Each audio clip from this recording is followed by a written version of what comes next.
Olá, povo de Deus, solenidade do corpo e sangue de Cristo, Corpus Christi.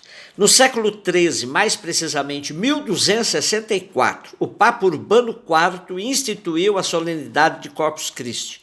Na época, o cônego Tiago Pantaleão de Troyes, de Liège, na Bélgica, recebeu o segredo da freira agostiniana Juliana de Montcornillon, que teve visões de Cristo demonstrando o desejo de que o mistério da Eucaristia fosse celebrado com destaque, uma vez que a outra celebração sobre a Eucaristia se dá no meio da Semana Santa, na quinta-feira.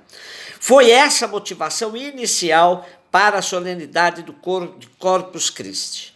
A Igreja diz que nessa solenidade temos que fazer a nossa profissão de fé, que nas espécies eucarísticas o Senhor Jesus está realmente presente, no seu corpo, sangue, alma e divindade, tão perfeito e real como está no céu.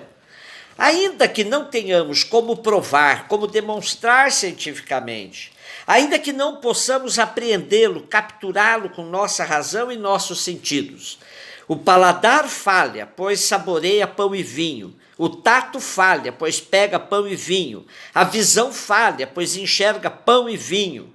O olfato falha, pois cheira pão e vinho. Somente pelo ouvido que crê o que escuta, podemos perceber o mistério. Ouvimos: isto é meu corpo, isto é meu sangue. Eu sou o pão vivo descido do céu. O pão que eu darei é a minha carne dada para a vida do mundo.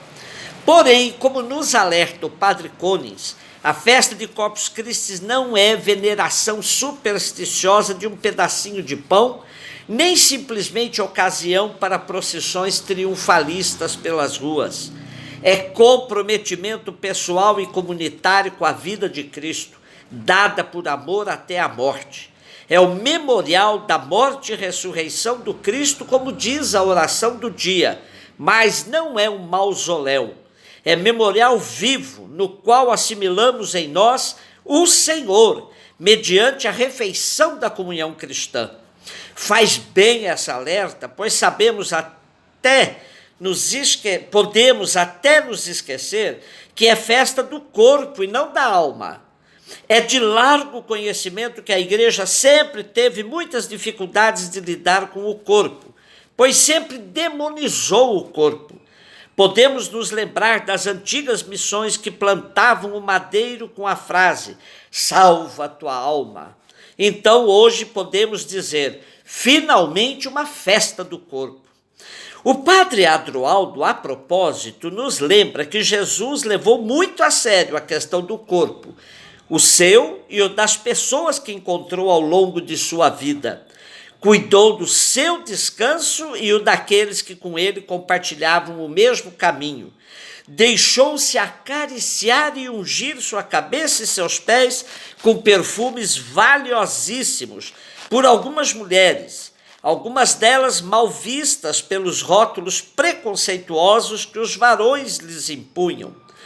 Agradecendo esse gesto, fruto de um amor e sem cálculos, curou corpos atrofiados pela doença, fragilizados pela exploração. Os evangelhos nos situam Jesus no nível da corporalidade próxima. É ele que sabe olhar, tocar, sustentar, acariciar. Na primeira leitura de Deuteronômio, nós temos uma advertência de Moisés para que o povo guarde na memória a sua história de libertação. Diz ele: lembra-te de todo o caminho por onde o Senhor teu Deus te conduziu por 40 anos no deserto. Tempo difícil, tempo de provação. E aí no deserto, alimentando-se com o maná, o povo fez a experiência de que nem só de pão vive o ser humano, mas de toda palavra que sai da boca do Senhor. O pão que caiu do céu, o maná, revela a plena dependência do povo de Israel em relação a Javé. Hoje, nós dependemos do pão eucarístico para curar nosso corpo e caminharmos nos desertos da nossa existência. Alimentamos-nos aqui, recebendo essa semente de vida eterna. Assim expressamos na oração pós-comunhão desta solenidade: dai-nos, Senhor Jesus, possuir o gozo eterno da vossa divindade, que já começamos a saborear na terra pela comunhão do vosso corpo e do vosso sangue. Assim fica claro que é alimento aqui e agora para a nossa caminhada. Na segunda leitura, 1 Coríntios 10, 16, 17, o apóstolo Paulo também faz sua advertência à comunidade de Corinto com dupla interrogação. O cálice da bênção não é comunhão com o sangue de Cristo? O pão que partimos não é comunhão com o corpo de Cristo? E como consequência da comunhão no corpo e no sangue de Cristo está a nossa unidade. Somos todos um só corpo. Por isso, podemos cantar com a igreja. Só comunga desta ceia quem comunga na vida do irmão. E o Evangelho de João é o famoso capítulo 6, versículos hoje 51 e 58, que contém o longo sermão de Jesus sobre o pão da vida. Depois da multiplicação dos pães, Jesus mesmo se apresenta como o pão da vida. Ele afirma: a minha carne é verdadeira comida, meu sangue é verdadeira bebida. Comparando com o maná do deserto, Jesus diz: este é o pão que desceu do céu. Não é como aquele que vossos pais comeram, eles morreram. Agora, aquele que come agora este pão, viverá para sempre. Jesus se materializou para manter-se sempre presente entre nós. Mas nossa espiritualidade é muitas vezes tão desencarnada que nos esquecemos de valorizar também a matéria criada por Deus. O catolicismo sustentou por longos anos uma dicotomia entre corpo e alma, em detrimento dessa realidade que mostra Jesus numa visão unívoca, valorizando a matéria, o seu corpo, que servirá como um dos sinais permanentes de sua presença entre nós. Espiritualizamos tanto e fomentamos uma devoção distorcida em relação à hóstia consagrada ao Santíssimo, que nos esquecemos do que Rubem Alves nos lembra, até com certo humor. Diz ele: esse dia de Corpus Christi, a se acreditar na tradição, diz que Deus, cansado de ser espírito, descobriu que o bom mesmo era ter corpo e até se encarnou. Preferiu nascer como corpo, a despeito de todos os riscos, inclusive o de morrer, porque as alegrias compensavam, e nasceu, declarando que o corpo está eternamente destinado a uma dignidade divina. Curioso que os homens prefiram os céus, quando Deus prefere a terra.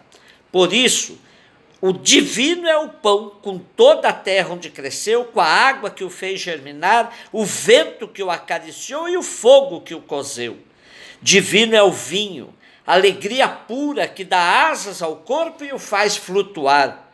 Coisas do corpo, dentro dele cabe o universo, e assim como e bebo as coisas deste mundo, corpo de Deus. Diante de tão grande mistério, podemos até dizer: quem é digno de comer deste pão e beber deste vinho, corpo e sangue do Senhor? Quanta gente educada com tanto escrúpulo não se aproxima da mesa eucarística, não se sentindo digno. O pior é que os motivos que afastam a muitos da comunhão são falhas morais de ordem da sexualidade. Portanto, pecados do corpo, da carne. Quase ninguém se afasta da comunhão por ter explorado o seu irmão, por ter praticado a injustiça, por ter negado o direito dos pobres. Convivemos com situações muito contraditórias. As pessoas se sentem dignas da comunhão e prega violência, prega pena de morte, afirma que bandido bom é bandido morto, promove discriminações raciais, étnicas, sociais e de gênero. Frente aos nossos deslizes, aos nossos pecados, é bom acolhermos os conselhos dos grandes padres da igreja. Santo Ambrósio afirma: devo recebê-lo sempre para que sempre perdoe os meus pecados. Se peco continuamente, devo ter sempre um remédio. Aquele que comeu o maná morreu, aquele que come deste corpo obterá o perdão de seus pecados. São Cirilo de Alexandria afirma: examinei a mim mesmo e reconheci-me indigno.